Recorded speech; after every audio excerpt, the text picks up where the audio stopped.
Hello, welcome back to Movie Husbands. Today we are doing a 2,000 subscriber Q&A.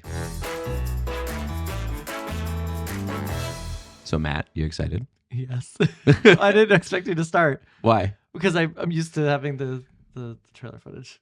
Oh, so you want me to just be like, here's a question. Anyway, okay, first up. Sushi Donut asked, how did we meet? And I also believe, as an addendum, how did we go from movie boyfriends to movie husbands? I think we could start back in 2012 was the first time we met. We met via OkCupid. And it is kind of an interesting story because I messaged you first and you did not respond for 2 months. It turns out you were seeing somebody at the time, and that was a brief relationship. But what was funny about it was that when you finally got back to me, I just started seeing somebody. So I was about like 2 to 3 weeks into a relationship, but I felt weird like talking on there. So I was going on there to deactivate my account, and that's when you showed up. Yep. So I was like, you know what? I'm all for making friends. I'm currently just started dating somebody, but add me on Facebook and we could chat, and that was that. So we started out as friends. Yeah, so we would hang out. We'd go to see movies. I think the first movie we saw together was Argo. It was, yeah. We would hang out, play pool, go to bars, whatever. And then we gradually started having feelings for each other. Once we were both out of relationships, there wasn't any crossover. No. In case anybody is gossipy. Well, how do we go from movie boyfriends to movie husbands, I guess, is something. We dated for... We dated for... 7 years? Yeah, almost... Yeah, 7 to 8 years. And then we've been together for 11. Yeah, we've been together 11, 12. We've been married for 4. I never wanted to get married. And Matt, that was a no-go for Matt. So I was negotiable. But I don't know. I never really believed in the institution of marriage. I still kind of don't. But it was important to you. And I wanted, I was definitely in on having a party with everyone we love there, dancing, all night long. So that's what we did. And a party it was. It was a great party. It was a wonderful, wonderful wedding. Amazing day. But otherwise, I think marriage and relationships, you could live your whole life and not be married and have a relationship, and it's just as worthy as anybody else's marriage. Yeah, I think I had this like romantic idea that it would be more fun to be the people that never got married but were more in love than the married couple. I don't remember where I got that idea, but like every once in a while I would hear like, oh, so-and-so, they've been together forever, but they never actually got married. I'd be like, oh, those people are freaking cool. I don't know. Going from there, Camcom asks, what do we drink during our episodes, and what is our Mount Rushmore of drinks and cocktails? Well, this is a problem because I really like everything. So for anyone that doesn't know, I work in the liquor industry. I work for a liquor wholesaler. I do marketing on specific brands and with specific suppliers and kind of like distill the nationwide idea and like marketing into something that a sales force can digest and a variety of other things I do. But I would say that I am primarily a wine person, primarily old world. So that would be like, I absolutely love Burgundy. So Chablis, Meursault. We love red wine. So Rhone Valley. We've been to Rhone Valley. We've been to Chateauneuf-du-Pape. That is one of my favorite places. And I know one of your favorite places to drink wine from. As far as cocktails go, I would say like the house cocktail is a whiskey sling, which is kind of like a whiskey sour, but you add bitters and you have a little less sour and a little more whiskey to make it more spirit forward. My go-to to make at home is either a Manhattan or a Negroni because I like more stirred cocktails. I like things that are more spirit forward. Yes, and what's funny is there was so much overlap with what I was going to say because I was really all over the place as well. It really depends on my mood. Typically, I said French wine. Yeah. I said I love champagne. I specifically put Chablis in there too. We drink, if there has to be like a desert island, you could drink one thing for the rest of your life, it's champagne. And I mean like literal champagne. I put whiskey sling on there. I was like, Jeffrey makes a really good whiskey sling. And also a really heavy craft stout. Well, going from that question, that brings us into our third question, which is from Alex Foucault, videographer. I apologize if I'm getting your name wrong. But he asked if we worked in film, and also I was going to say, speaking of booze, and then say that's what you do for a living. But yep. You already answered that question. But I don't work in film, but I do work in video production. So I film weddings, I film local corporate content. And so that's what I do. I really enjoy it. Yeah, and it also explains why our videos look really nice, which a lot of people have commented on because you already have the equipment. So yeah. we can use it for our YouTube channel. Basically just repurposing the equipment from a wedding and corporate work and then putting it into our basement. Yeah, totally. So Film Autopsy and Larkspur Forsberg, sorry if I'm mispronouncing any. This goes for all people that we're about to say, asked, what's the movie that turned you into cinephiles and how old were you? Okay, so I like to divide myself into two different eras of Maddie's love of film. Okay.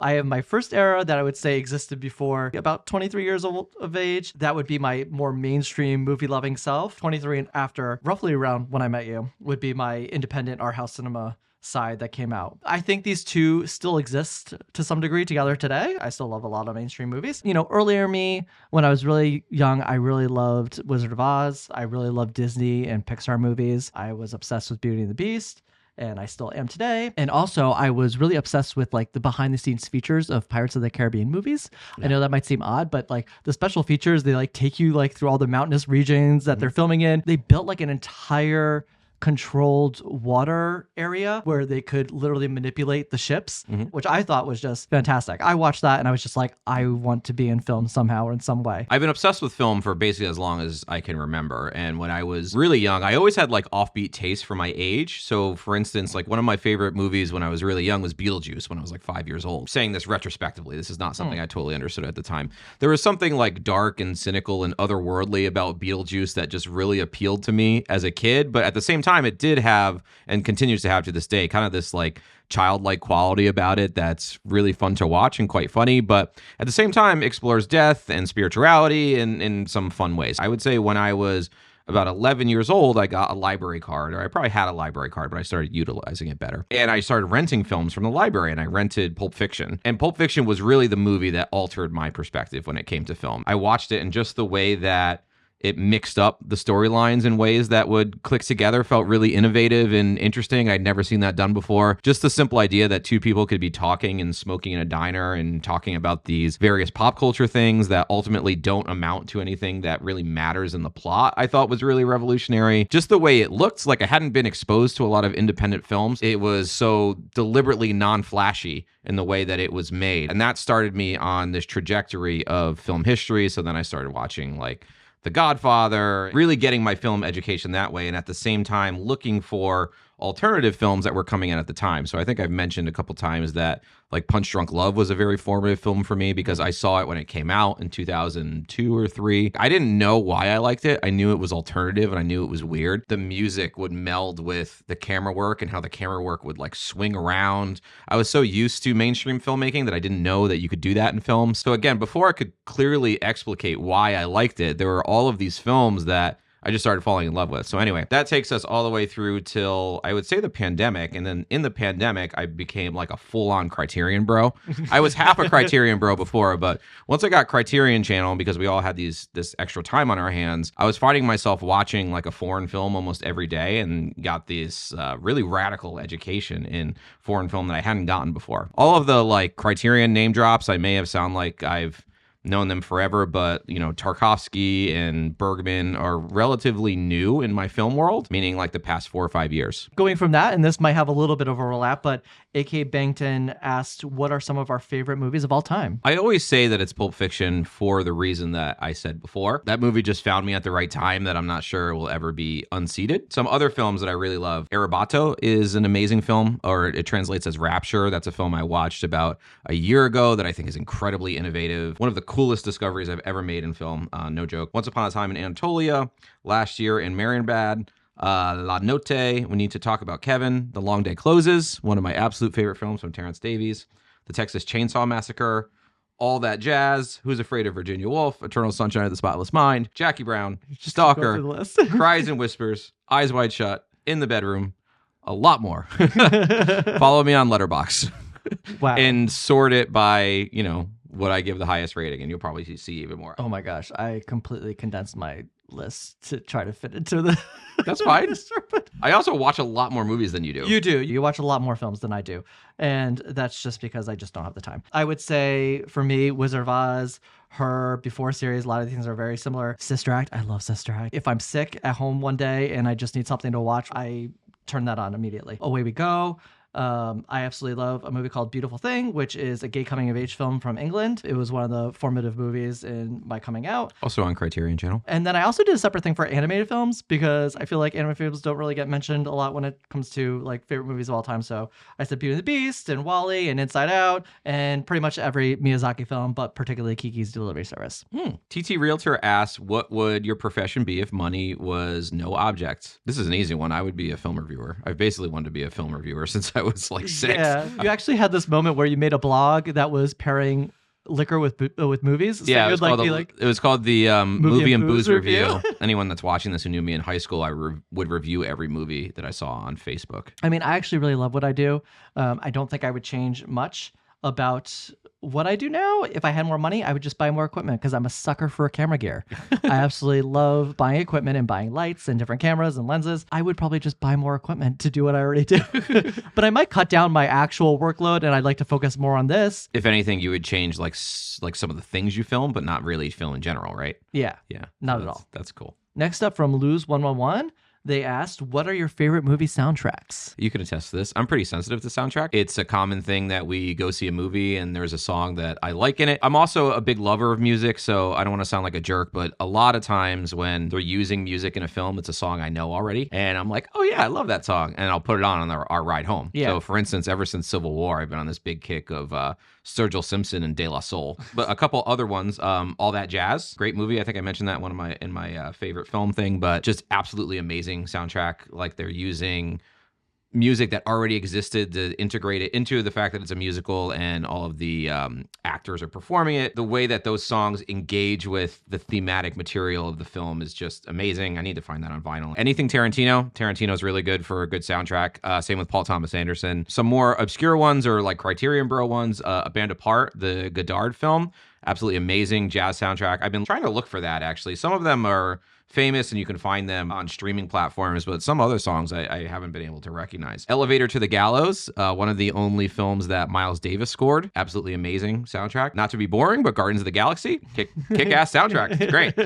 Inside Llewyn Davis, that's kind of an obvious one. But Inside Llewyn Davis is on my list as well. Yeah, we have that on vinyl. That's amazing. Another one of my favorites is Under the Skin, which is this incredible atonal score from Mika Levy. That's who I had written down. I'm sure there could be more. I love how yours are so much more esoteric than mine. Mine are so basic. I put Guardians of the Galaxy in there. You did put Guardians of the Galaxy is great. Oh, so Tarantino. Well, I had to bring them because we like vinyls. Yeah, the Pulp Fiction soundtrack is killer. We have the Guardian Galaxy vinyls, which I absolutely love. I also, that made a really big noise. Hello there. I also, La La Land, I absolutely love the soundtrack to La La Land. I didn't bring it down, but I also have the soundtrack to 2001 A Space Odyssey, which I don't listen to as much because it's very drony, but I really do love the soundtrack. There's that extended, when they find the monolith on the moon. Yeah. Remember all the voices like, it's basically that's a lot to listen to. Works for the film, but like if you're trying to cook dinner and listen to that, doesn't really work. Beauty and the Beast, necessary. Also, Swiss Army Man. I absolutely love the soundtrack to Swiss Army Man. It's mostly Paul Dano and Daniel Radcliffe just using their voices to make the soundtrack of that film. Jurassic Park thing. Yes. It was great. But I still listen to that soundtrack sometimes in the car while I'm driving. And then also, it might be a little bit of recency bias, but Challengers, I really love the soundtrack to that. I'm curious to see how that builds over time, if that stays something on my mind. And of course, anything Hans Zimmer. I love Hans Zimmer and Interstellar in particular. Goof Rider asks, who is the cook in our relationship? I love this question because mainly we both love to cook. And I would say that Jeffrey does most of the cooking frequently nowadays, but I like to think of it as like a repayment for the beginning years of a relationship where I was the sole cook. You were the sole cook for about 3 years. But I love that you've gotten into cooking. You love watching cooking shows on YouTube and seeing how to make different pan sauces and cooking things properly and well. So it really has been something that actually has bridged our relationship nicely. I would say that we're very different cooks. Yes. In fact, this came out last night when we were cooking our orzo dish, but you're very mathematical. I like to bake. You like to bake, but you're very mathematical in terms of like precision, and I'm a lot more like seasoned to taste. One of the thrills of cooking to me is looking at what you have, what's fresh, what's shelf stable. How do I take the things that most need to be cooked now, put them together into something that's harmonious? That's like a thrill to me. So I'm a much more off the cuff cook and you're a much more precise cook. But at the same time, there's things that your precision as a cook makes you very good at that I can't do. Like I can't make chicken cutlets, but you can. But I would say that precision is also really based on what you do because it takes the technique. So you've learned all these techniques that you just apply to doing fun things with. So next up, we have Guadabine, who asked, if you were to start a YouTube channel on something other than film, what would it be? Probably music. Yeah. Maybe books, but probably music. I don't want to turn Movie Husbands into a music channel in any way, but I do compile a top 10 albums of the year every year. We have a pretty extensive vinyl collection that I'm proud of, that I would love to make a video like talking about what each vinyl means to me. So that's probably what I would do. Will I ever do that? I don't think so, because this is enough, but I'm a huge music fan. And if it wasn't that, it would probably be literature. But frankly, I don't read as voraciously as I did when I was younger. And I would say, well, I have a gardening channel that I started, but I haven't posted in a couple of years. So it's nothing that is continuously moving. I have a garden in the backyard. I love growing vegetables.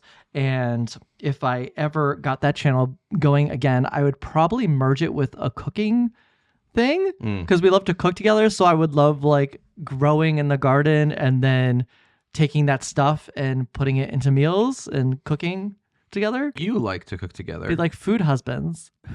I don't enjoy cooking with other people. I know that you think it's cute, but I think it's adorable. I do. I want people out of my kitchen. We work really well together when we cook together, okay? Yeah, I don't. So Film Autopsy asked, which country do you believe produces the best films? Honestly, I think that's a very difficult question for me to answer. I don't think I have as extensive a knowledge in international features to maybe have an opinion on this. I feel like I'm woefully inadequate when it comes to this question. Mm-hmm. But when I do think about it, I think of so many different places that it's hard for me to even pick one. I think, in Asia, you have people like Wong Kar-wai in China, and then you have Bong Joon-ho in South Korea. You have so much great output coming out of South Korea lately.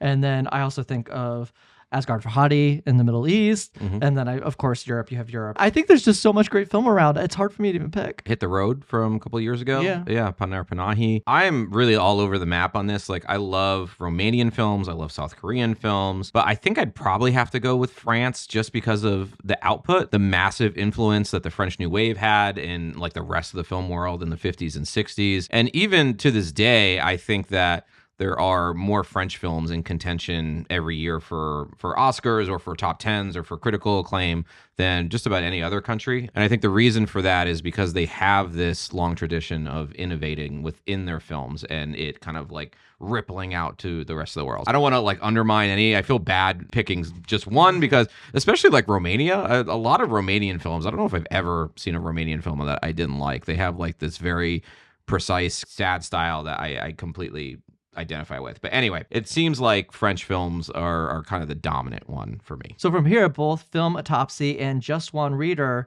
asks, if we could adopt any book into a film or TV series, what would we adapt and how would we adapt it? I want to give a shout out to Just One Reader. I checked out his channel and it's really, really awesome. The book I'm reading right now called Wellness, and I watched his video and it made me want to keep going with the book because like the first 50 pages I thought were a little lackluster. But anyway, just want to shout him out. He has a really cool channel. Jeffrey is a huge reader, by the way. He is a literature major. Yeah, so just to like back up a little bit, I fell in love with books in high school. I was an English literature major. I concentrated in Russian literature and modernism. So particularly people like D.H. Lawrence. I love James Joyce, some of the Americans, William Faulkner, so etc. I have a pretty extensive background with this, but as far as books that I've read lately or, in the past 10 years or so that I think would make amazing films, I think first up would be There There by Tommy Orange, which is also a book that you read. Absolutely amazing book. I think it was nominated for both the Pulitzer and the National Book Award. Extremely shattering and precise. The way that he uses language is so biting. It's one of the saddest books that I've read in quite some time, but we read this in 2019. I still remember lines. I remember so many scenes from it, and it has stories that end up intersecting. So I think it would make a terrific miniseries. If you made a miniseries where each episode was from a different person's point of view, yeah, I think it would work wonderfully. Next up, Blood Meridian, classic novel. Cormac McCarthy is this is the first time I think I've had to say this, but I always referred to Cormac McCarthy as my favorite living writer. Yeah. He's no longer living. But anyway, I read of all of Cormac McCarthy's books, including his newest ones, The Passenger and Stella Maris, which I think are as good as anything he's ever written. His crowning achievement, in most people's opinion, is Blood Meridian, and it's been in like various bits of production. Ridley Scott was going to make it at one point. I think John Hillcoat is now attached to it, which maybe that could work. But anyway, I saw a film on Mubi called The Settlers. I think it was the Chilean entry for Best Foreign Film last year. It literally felt like an unwritten Cormac McCarthy novel. It felt exactly the way I feel when I read his writing. So I would love to see that filmmaker adapt Blood Meridian. Blood Meridian is like unadaptable, so you would have to really distill it down into something else, but it's basically about how the streets of America are paved with blood and all of the horrific things that we did to get to where we are. So Blood Meridian is extraordinary. Also, lastly, one of my favorite novels of all time, Invisible Man by Ralph Ellison, which I don't think has ever been adapted. It would be complicated to adapt. It would probably have to be like a miniseries or a very long movie, but as intelligent as it is and as introspective as it is, it's also quite a page turner. So I thought that would work. Lovely choices. I love how descriptive you are. I wish I could be just as descriptive, but I will do my best. First, we have Philip K. Dick's Ubik, which I absolutely love. I'm really big on a lot of fantasy, sci-fi novels, and mystery. And I love that this book has a little bit of that sci-fi / mystery thing going on. It's giving you little pieces of clues of where the story is going to go, so you have something to figure out. But I just love the sci-fi ingenuity of this book. What I love so much about sci-fi novels or fantasy books in general is that you could create a world in your brain, the visuals of how things look. The descriptions in this book give you everything that you need to pull this world and put it into your mind and just imagine it. Speaking of Christopher Nolan, I feel like this book is so similar to the way that Inception is that it can't be separated. And I love Inception, so I'm not knocking it, but so much of the story structure feels exactly like Ubik. Yeah, and it's also short enough that I think it fits into a movie perfectly. Totally. And then from there, I recently read Bruno, Chief of Police, and this is by Martin Walker. I absolutely love this mystery novel because it takes place in the French countryside, which just fits with our love of France and going and drinking wine, and there's so much references to wines and cheese.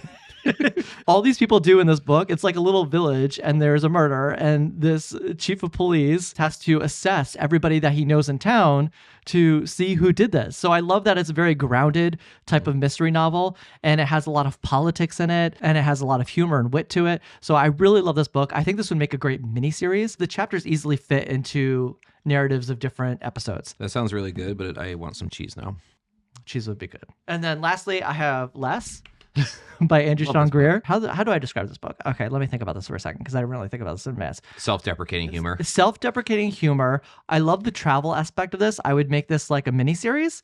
There's so many different places he goes, and every single place that he visits, he's learning something about himself and his past experience with his relationships and what worked and didn't work in his most recent relationship that he's still trying to get over. So Yeah. It's also, I think, the last book that made me cry. oh my gosh. And the ending's just perfect. The ending is perfect, but like it gets very melancholy and a lot of interiority in like the final 100 pages or so. And I just remember being really touched by some of the revelations he has about himself. Next up, we have CRM 114, who asked, what are our favorite directors? You probably have like the longest list. I have so many. We're going to be here for I like literally an hour. I literally just stopped so I didn't have to keep going. We've had this channel for about 3 years. So we've had top 10 lists for 3 years now. Or maybe it's 4 years. 4 top 10 lists? Yeah, 4 top 10 lists. Has it been all right? I think so. Oh my God. You could look at those and say, oh, I could look at his top 10 films and say, and figure out or deduce what his favorite filmmakers are. I was realizing that the past couple of years, a lot of my favorite films are people that don't work a lot. Jonathan Glazer, movie every 10 years. Todd Field, that was his first movie in almost 20 years. A lot of my favorite films of the past couple of years actually aren't totally reminiscent of my favorite directors, just because I don't know if I could say Todd Field is one of my favorite directors, even though he's 3 for 3 in my opinion. It's just that he works so infrequently. Certainly Jonathan Glazer, certainly Todd Field. Spike Jonze, just to name a couple. Spike Jonze hasn't worked in a long time, so maybe he's actually Spike Jonze is on my list as well. Latter category. Yeah. But here's some other ones in no particular order. Bellatar, the Coen Brothers, Michael Haneke. I sometimes hear people say Michael Haneke, so I don't know. It could be that. I apologize. Tarkovsky, Mike Leigh, Wong Kar-wai, Stanley Kubrick, Nuri Bilge Ceylan, Lee Chang-dong. Oh my God, love Lee Chang-dong. Edward Yang, Jean-Pierre Melville, Ingmar Bergman, Barry Jenkins, Terrence Davies. Barry Jenkins on my list as well. As well as Mike Leigh. Jordan Peele, Olivier Assayas. I don't know how to say his name, but anyway, I love virtually all of his films. He's very prolific. Lynn Ramsey and Joachim Trier. Great list. I could keep going. What's the Mike Leigh movie? I would have added on my favorite movies. Oh yeah, the one from like something? No. 2010. Yeah, we gotta look it up. Oh, that would be. I want to say it's called like Anything Goes or something. How can I have a movie on my favorite movie list and not know the name of it? I know, but you're stumping me too. Another year. Also, he made remember Secrets and Lies? We watched that one. Yes. Yeah, that's a great film. So besides some of the people that I acknowledged in your list that I also have on my list, I want to add Richard Linklater, mostly for his running dialogue in his films. I love how grounded they make me feel. Also, I want to add Alfonso Cuarón to that list for his absolutely lengthy, involved sequences. I'll do a shout out to the car sequence in Children of Men and his common focus panning in Roma, and also for what he did for Harry Potter and the Prisoner of Azkaban. Thank you, Alfonso Cuarón. Yeah, that's a great movie. It really is. So is Roma. What is a guilty pleasure movie that we love that everyone else hates? And this was asked by Alex Fouquet. Now, there's not a single film that comes to mind, but I will say I love the horror genre. I watch probably every single horror movie that's released in a year, and a lot of them suck, and I have never had a bad time. Even when they suck, totally enjoy them. Might give them 1.5 stars on Letterboxd, but I don't feel like I wasted an hour and a half at all. So I would say that. I do enjoy the Bad Boys movies. Bad Boys 2. That movie was pretty panned, and I think it's really fun, even if it's a little mean-spirited. I personally love the Da Vinci Code and Angels and Demons. And I know those movies are like critically panned, but I absolutely adore them. I have so much fun watching them. And also the National Treasure movie. Actually, you did show me the Da Vinci Code, and for all of like the hate and ire that movie has, it's not that bad. It's really not that bad. Yeah, it's not great, but it's not that bad. So Chris S. asks, what are your favorite Baz Luhrmann movies? So my favorite one would probably be Moulin Rouge. Fun fact, when I first got my car at 16, back in high school, I would drive and sing Elephant Love Medley at the top of my lungs. And to think I was struggling with my sexuality. Luhrmann, I'll admit, like, isn't really a personal favorite of mine. I don't hate his films, but I haven't really loved any one of them. I guess I would say my personal favorite of his is maybe actually the Romeo and Juliet film he made in 1996, which is a little odd, but I think if I had to pick his most accomplished film, it would be Moulin Rouge. Next up, we have the Names Bananas, who asked, what are our favorite and least favorite acting Oscar wins? My favorite of recent memory is probably Olivia Colman. Oh, yeah, that one was great. Yeah, poor Glenn Close lost the Oscar yet again. I feel bad for her, but I think it was really cool to award a performance like that, Olivia Colman, and in a very strange film. Really interesting that Yorgos Lanthimos has become like an Oscar contender because he's a pretty strange director. Oh, we should have added Yorgos to my best directors list. Not an acting win, but I think like the most jump off the couch moment of the past decade was when Bong Joon-ho won Best Director. My least favorite, and the one that seems to be aging worse by the day, is Sandra Bullock winning for The Blind Side. Or I will admit, I looked at that category before answering this question, and her competition that year like wasn't great. Maybe Carey Mulligan should have won, I guess, but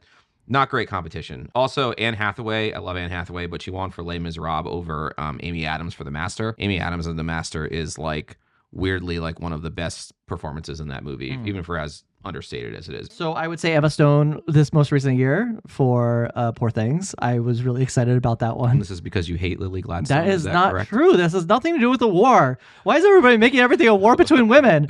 They're both brilliant. I just loved Emma Stone. I was so excited for her. Oh, speaking of Emma Stone, I didn't know that was a stage name. I recently read that Emma Stone, her name is Emily. Emily. Yeah. Did you read the Nathan Fielder and Emma Stone? No. Oh, there was an interview with the two of them recently, and maybe it was the Hollywood Reporter. Anyway, he keeps calling her Emily. Oh, okay. And then the interviewer interjects and is like, is Emily like your real name? And that's where. Oh, maybe that's how it ended Yeah. up in whatever headline I read. Yeah, Okay. exactly. Also, as much as I love La La Land, it was so exciting to see Moonlight win that year for Best Picture. So I thought that was really cool. So many people asked, what are the films we most disagree on? And what piece of media are you still trying to convince the other one about? So I think for the end of time, and this is a circle back to the beginning of our conversation, but Pulp Fiction, unfortunately. Yeah, Matt does not like Pulp Fiction. It's not that I don't like it. I just, Wait, yeah, you don't like it. I don't like it. Yeah, Sorry. why do we have to pretend you don't like I it? find it boring and meandering. I don't even find it that fun, except for the dancing scene with Uma Thurman. And Yeah, every time I watch Pulp Fiction, I've probably seen it in excess of 20 times. I sit there and I'm like ready for it to be the time that I don't like it. And it just pulls me in. Within a minute and a half, I am absolutely just glued. And here I'm just like, the Bruce Willis bit makes no sense. I don't understand why it's even in there. It's a movie that's not made to make sense. But hey, we're not starting this again. We have a movie wars about it, but that came out. I think we would have done it better. Don't watch justice. that. Yeah, don't watch that. It's probably bad. What was that, like 4 years ago when we first started the channel? I guess another piece of media is I just don't like Taylor Swift. And this has been a topic of conversation lately. So Maybe I'm a Swiftie. I don't know, but I'm not like obsessed with Taylor Swift. I just like Taylor Swift. What? no, you could like like her? I like Taylor Swift. I don't like Taylor Swift. I like the most recent album. I think Taylor Swift is very specific in her music with things related to her life. A lot of people like to dive into that, but I think there's some meaning there that you get once you understand what the song might be about, like an experience in her life. And I think that really enhances your understanding of the lyrics and her expression. I'm not gonna say anything because like then our We'll be channel here our forever. channel will be hate bombed by the group. Oh, I could use her some army. defenders. That would be great. Her army. Aside from Pulp Fiction, our biggest film disagreement is probably David Lynch. Oh yeah, I don't really like David Lynch. I didn't really think about that much. He's definitely one of my favorite filmmakers, and I've only showed you Mulholland Drive, but I thought that would, if there was any chance you were going to like one of his movies, that would be the one. To be fair, I think Mulholland Drive does need multiple watches. So Yeah, I think so too. I think this all makes sense for my brain. Just like how my brain is more mathematical and I need to see like running narratives and understand things. He's like dream logic and Yeah. yeah. And the same with Pulp Fiction. I feel like it's just going everywhere. I can't really like form like a cohesive thought about that movie. So Yeah. and that frustrates me. For me, I feel invigorated that somebody went there, that somebody threw it out the window, you know?